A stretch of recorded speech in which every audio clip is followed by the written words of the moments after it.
Bonjour à tous, c'est Wallicap. Aujourd'hui, nouvelle vidéo intergalactique. Quand je dis ça, c'est parce que on va réagir à un extrait d'interview entre Marc-Edouard Nab et Éric Morillo. Alors, il faut savoir que Morillo, ça fait donc plusieurs mois qu'il se fait connaître, notamment sur Internet, sur YouTube. Il a longtemps été chroniqueur d'émissions radio, je crois qu'il l'est encore d'ailleurs. Et alors en fait, il a créé sa chaîne YouTube qui s'appelle Les Incorrectibles, sur lequel il invite des personnalités, souvent un petit peu auxquelles on ne donne plus la parole de manière mainstream sur les plateaux télé, etc. Il a reçu Dieudonné, il a reçu Youssef Indy face à Jean Messia, il a reçu Bruno Attal, Bruno Attal face à Dieudonné. Voilà, il essaye toujours de faire un petit peu. Globalement, c'est toujours du buzz, hein, ça vole pas très haut, c'est toujours en plus des questions un petit peu naïves. C'est un peu ce que je lui reproche d'ailleurs, enfin pas moi personnellement, mais c'est ce qui se retrouve principalement dans ses commentaires de ses émissions, c'est qu'il est souvent dans une naïveté, il dit des trucs, il va demander à Dieudonné est-ce que tu es antisémite. Ce n'est pas les questions qu'il faut poser, c'est la question c'est pourquoi tu as été persécuté, pourquoi tu as décidé de t'acharner sur une communauté plus que l'autre, etc. Et là on découvre derrière, voilà, bref. Donc Morillo n'a peut-être pas encore fait tout le parcours, bon après peut-être qu'il vient aussi des milieux mainstream, donc on ne peut pas lui en vouloir, hein. Et donc dans cette émission, j'en viens au sujet principal, il a donc reçu Marc-Edouard Nab. Alors moi personnellement, je ne connaissais pas tant que ça.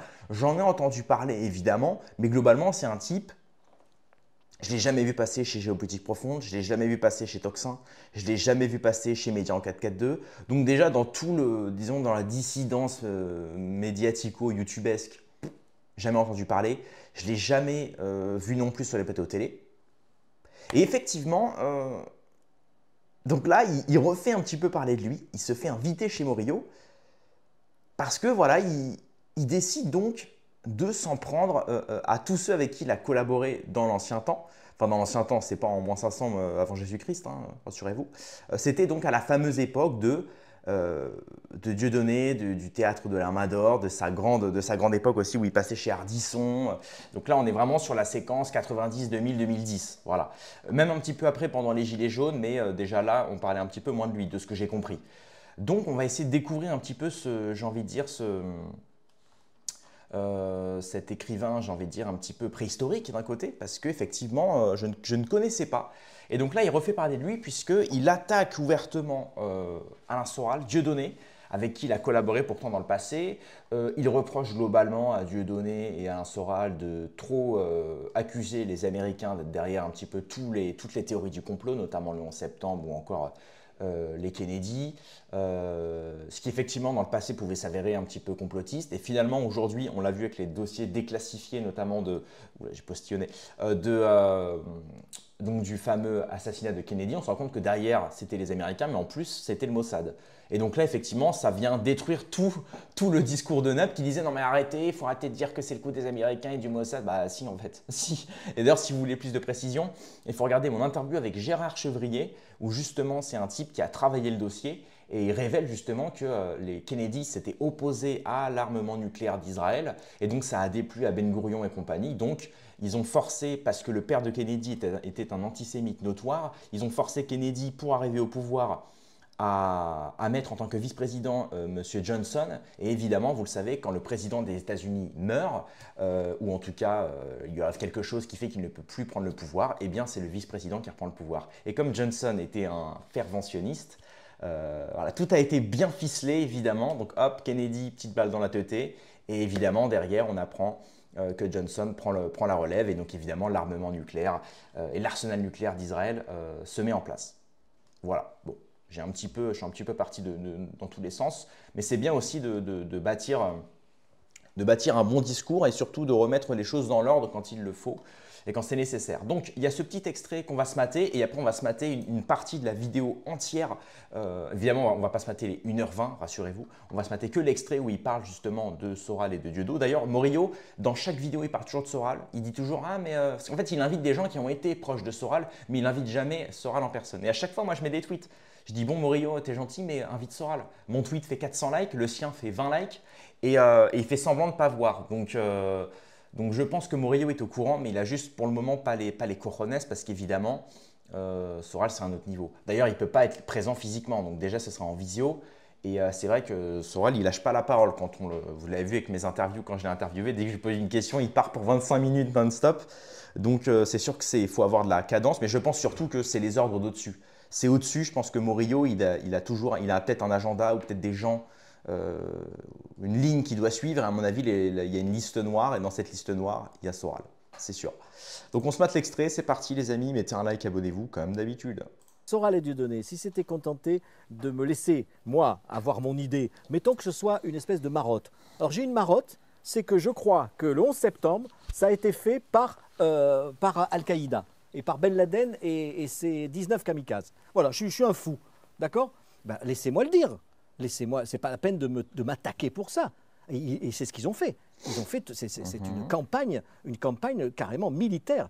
Soral a vidé tout mon lectorat, petit à petit, en me chiant dessus toute la journée et en faisant des vidéos contre moi, en disant n'importe quoi pour que je sois discrédité. Il m'a démonétisé, si vous voulez, auprès de tous les lecteurs que j'avais, pour que je me retrouve tout seul. Et je me suis retrouvé tout seul. Seulement, même moi, quand je suis tout seul, en tant que fils unique, je suis quand même très fort, même seul, et j'ai créé mon propre système. Parce qu'eux, ils n'ont pas créé un système à eux, ils n'ont fait que copier le système des autres. Voilà, donc là, on s'aperçoit déjà, moi j'avoue, je ne connaissais pas, comme je vous l'ai dit, je ne connaissais pas personnellement, en tout cas cette personne-là, enfin je ne connaissais pas j'avais jamais vu comme ça déblatérer son discours. Et effectivement, déjà rien que là, on a l'image d'un type quand même, c'est moi-je quoi. C'est moi-je, c'est voilà, moi je suis au-dessus des autres, c'est le système contre moi, c'est Marc et Edouard Nap contre le reste du monde. Eh oui, mais au bout d'un moment, moi c'est ce que je me tue à dire justement à toutes les personnes de la dissidence. Au bout d'un moment, tu ne peux pas être dissident en refusant les outils du système. Le système, justement, te donne des outils. Il faut savoir les utiliser à bon escient pour pouvoir lutter contre ce système-là. Si aujourd'hui, on s'acharne tous sur les réseaux sociaux, Twitter, YouTube, etc., c'est parce qu'on sait que c'est le plus grand outil pour rallier aujourd'hui. Et c'est pour ça que je vous parle aujourd'hui et que j'ai pu inviter des gens comme Soral, Indy, Monsieur Chevrier, etc. Toutes ces grosses têtes. Mais récemment, j'ai reçu Monsieur Nekaz, qui est un homme d'affaires algérien très intéressant. L'interview, elle marche super bien d'ailleurs, je vous en remercie. Et si ça aujourd'hui je peux le faire, c'est parce que je me suis servi de YouTube, d'un gamin comme moi, à l'époque j'ai commencé YouTube à 17 ans sur la politique en tout cas, j'ai commencé à faire mes trucs, je me suis servi de ces outils-là pour aujourd'hui avoir ce qu'on peut même appeler une sorte de média finalement. C'est une sorte de média individuel, personnifié, sur lequel justement j'ai pu inviter de grosses personnalités. Mais non, pour Nab et pour ce genre de personnes de la dissidence, si on utilise les outils du système, on est forcément soumis à eux. Ah bah non, ah bah non, ah bah non. Regardez même Trump avec les tarifs de douane, etc. C'est quelqu'un qui a compris justement. Il a compris les ressorts économiques. D'ailleurs, le seul qui a pas, le seul dans vous savez, la bourse a chuté lourdement. Le seul qui s'est enrichi pendant justement la grosse chute à Wall Street, c'est Warren Buffett. Alors moi, je ne suis pas fan de Warren Buffett, mais c'est quelqu'un qui a compris. Le mec, il a compris comment marche l'économie, il a compris justement comment prédire, etc. Boum, c'est le seul qui n'a pas perdu d'argent, quoi. Et c'est quand vous comprenez les outils et que vous vous servez de ces outils-là, vous pouvez même, au fur et à mesure du temps, être plus grand que ceux qui ont conçu ces outils-là. Donc c'est hyper important. Je sais que beaucoup ne sont pas forcément d'accord, mais pour moi, c'est essentiel.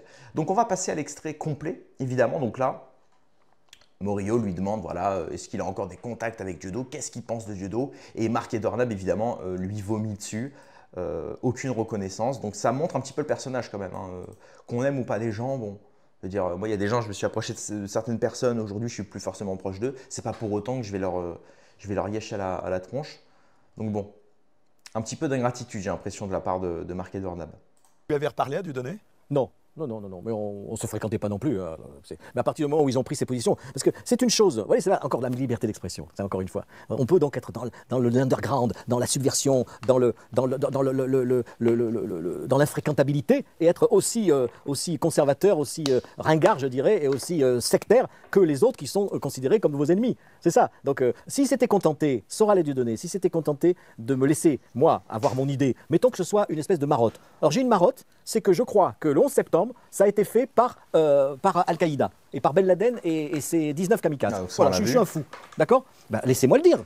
Laissez-moi, c'est pas la peine de que j'avais pour que je me retrouve tout seul. Et je me suis retrouvé tout seul. Quenelle d'or, cette absurdité. Mais c'est quoi? C'est les Césars.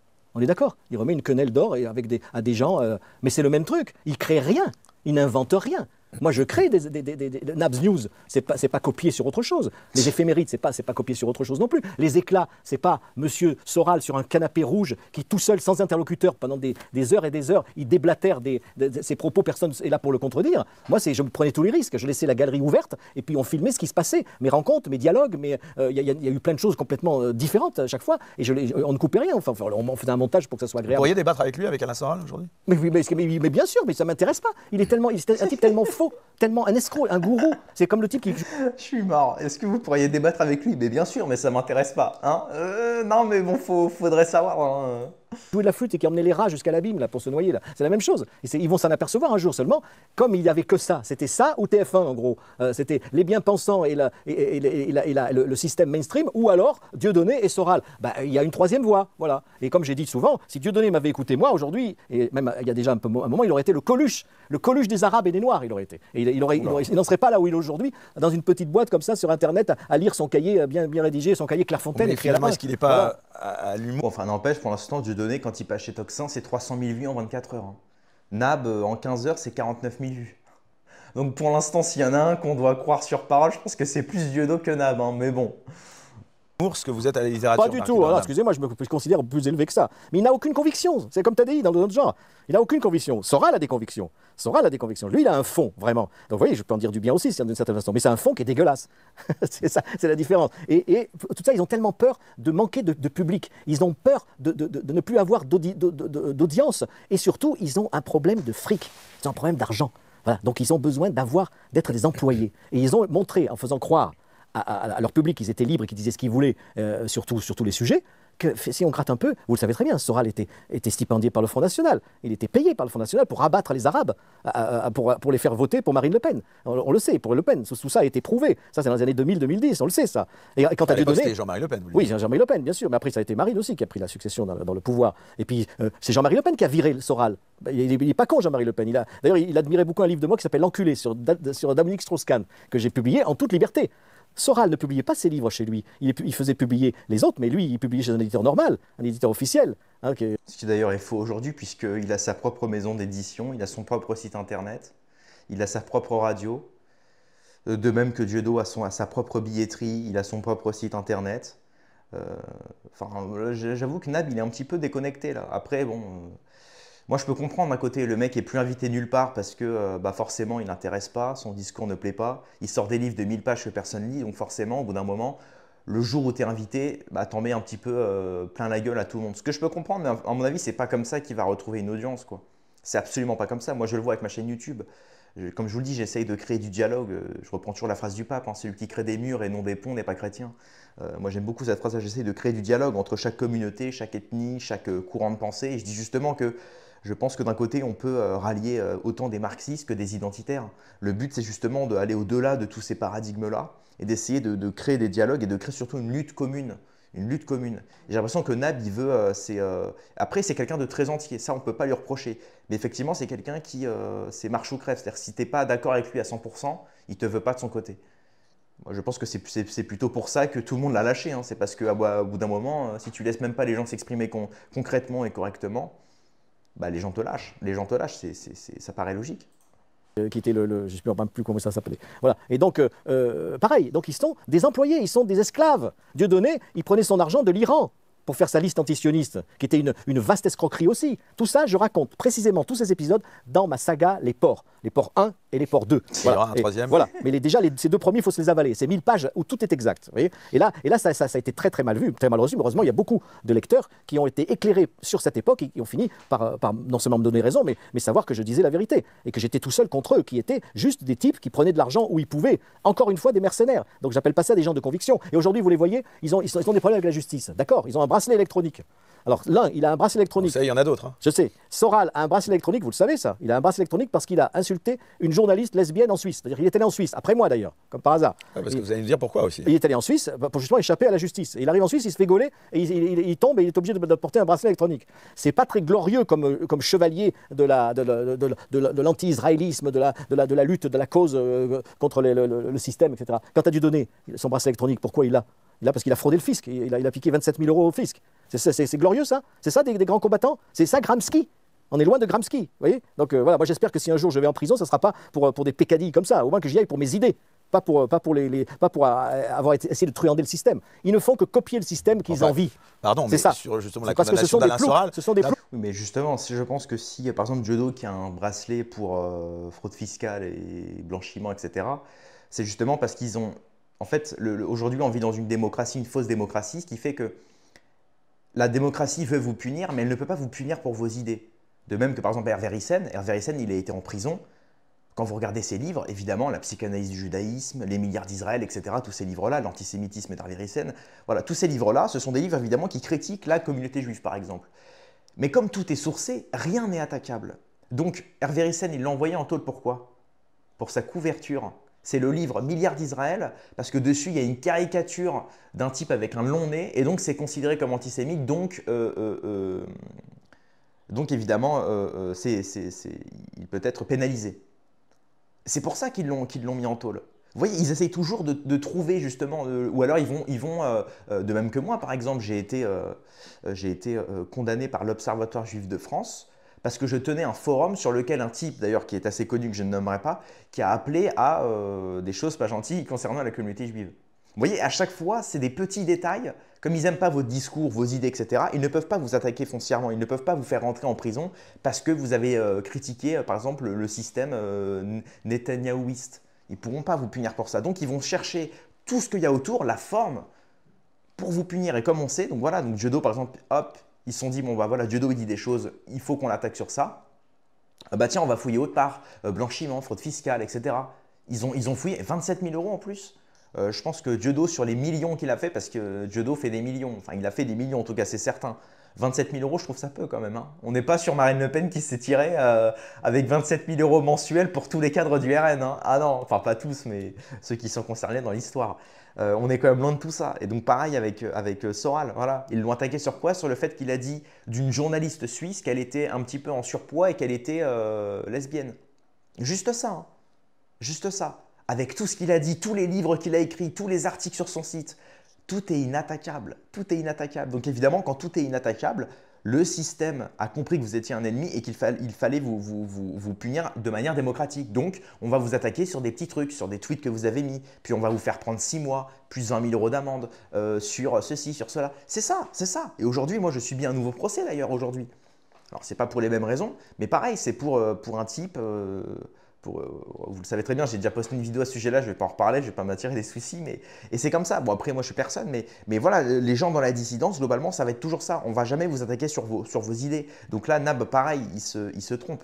Il se trompe, Nab. Évidemment, on ne t'enfermera pas pour tes idées. On est quand même en France, je veux dire, le pays de la liberté d'expression. Donc évidemment, on fait tout autour. Tout autour, c'est la forme. On va t'accuser sur la forme. Parce que tu as dit un gros mot, parce que tu as cité quelqu'un, parce que tu as insulté quelqu'un, ou parce que ceci, ou parce que cela. C'est toujours sur ça, toujours, toujours.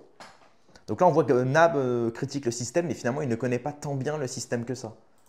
À la base. Pareil, loin de moi la volonté d'être son avocat, mais enfin, vous pouvez pas me dire que vous condamnez pas la condamnation d'Alain Soral pour des propos quand même. Quel propos? Mais bien sur sûr. cette journaliste, bien sûr, évidemment. Tout avez raison de le préciser. Moi, je suis contre ces condamnations, mais évidemment. Vous êtes de son côté là. Mais je suis de son côté, mais pas dans cette affaire-là. Je suis dans son côté. Mais pour tout ce qu'il a fait dans sa soi-disant carrière, de manière générale, c'est pas très glorieux pour lui. Je veux dire, c'est ça que je veux dire. De lui-même, il le sait d'ailleurs quand même. Il est assez intelligent pour le savoir, bien sûr. Mais c'est une escroquerie aussi. C'est que des escrocs. Les escrocs les uns avec les autres. Ils ont manipulé des centaines de milliers, des fois des millions de jeunes gens, des moins jeunes, qui ont cru à leur faribole, qui croyaient à ça. Et c'est ça qui est grave. Quand il y avait un attentat à Boston, par exemple, il y a des types en sang et qui manquaient des membres à cause d'une bombe, lui, Soral, il affirmait que c'était des handicapés qui étaient déjà amputés avec du faux sang, qui se roulaient par terre de fausses douleurs pour faire croire que c'était des terroristes alors que c'était l'État. C'est une vieille rengaine. Et d'ailleurs, vous voyez, il y a un truc, c'est qu'on peut dire que c'est un fond gauchiste, tout ça. C'est ça qui est curieux. Eux, ils ont été accusés d'extrême droite. Pour les Patrick Cohen, tout ça, c'est des gens d'extrême droite. Okay. Ils ne comprennent rien.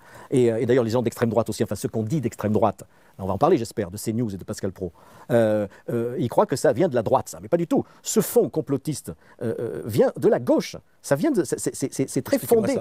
C'est fondé à gauche. De croire que c'est l'État. On l'a vu avec l'affaire Aldo Moro, par exemple, en Italie, de croire que c'est l'État qui fomente des attentats et qui prend des espèces d'hommes de paille ou des pantins à qui il faut faire le sale boulot qu'eux n'osent pas faire pour déstabiliser les contre-pouvoirs. C'est ça. Ça, c'est quelque chose de très gauchiste. C'est ça, et c'est faux. Bien sûr, demandez à Carlos, que je connais, le terroriste Carlos, qui est en prison, et que je peux considérer comme un ami, avec qui je corresponds. C'est vrai que vous avez choqué en disant ça aussi. Et je sais bien, mais j'étais à son procès, j'étais dessinateur d'audience grâce à sa femme, Isabelle décédée. Cottempère. Bon voilà, après il dit plus grand chose sur le reste.